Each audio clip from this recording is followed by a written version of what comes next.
मैं इसके बारे में यही कहना चाहता हूँ कि सबसे पहले तो मैं हमारे जो माननीय मुख्यमंत्री हैं श्री सुखविंदर सिंह सुक्खू जी का उनका मैं धन्यवाद करना चाहता हूँ कि उन्होंने इस ये कार्यालय या ओबीसी का कार्यालय है ये 93 में खुला था और तब से ये और फिर पता चलता है कि आप HIV पॉजिटिव हैं और आप पेशेंट में चले जाते हैं। एक मिनट, HIV हुआ कैसे? एक खतरनाक मच्छर के काटने से। एक मच्छर के काटने से HIV? इसलिए तो कहते हैं लोग कहेंगे ये कंटेंट कुछ अलग है। वाकई बहुत अलग है राइटर साहब। अब मेरी बात को गौर से सुनिए। HIV फैलता है अनप्रोटेक्टेड सेक्स से, यूज्ड सिरिंजेस, नीडल्स और इंक से और अनसेफ ब्लड ट्रांसफ्यूजन से और गर्भवती HIV पॉजिटिव मां से उसके होने वाले बच्चे को। और एक बात, किसी भी HIV पॉजिटिव इंसान से हाथ मिला के, उनसे गले लग के या एक ही थाली में उनके साथ खाना खाने से HIV नहीं फैलता।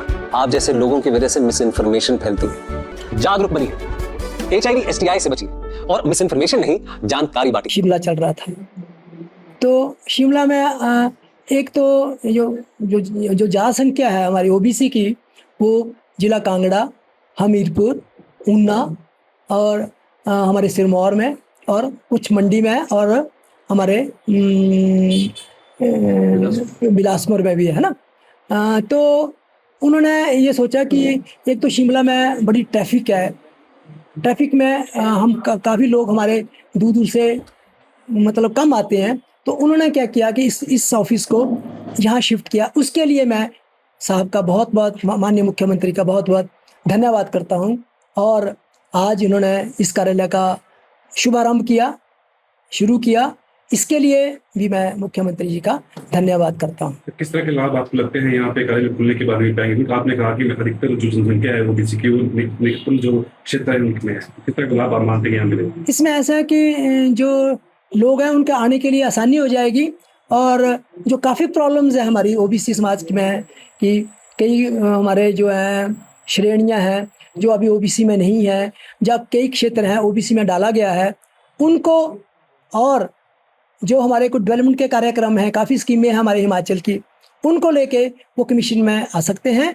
और हम क्या करते हैं कमीशन में उनकी सुन के, लोगों की समस्या को सुन के हम माननीय सरकार को इसकी जो है सिफारिश करते हैं और सरकार को हम अनुरोध करेंगे कि जो भी इनकी समस्या हैं, जो भी हमारे ओबीसी समाज के समस्या हैं उनको वो हल करेंगे। देखो ऐसा है कि ओबीसी जो हमारा है कि इसमें है कि एक क्रीमी लेयर है ना, तो वो वन टाइम हम चाहेंगे कि कम से कम उसकी अवधि बढ़ जाए, 2 साल के लिए हो जाए, 3 साल के लिए हो जाए। इसकी अवधि के लिए हम सरकार से सिफारिश हमने की हुई है, कमीशन ने सिफारिश की हुई है।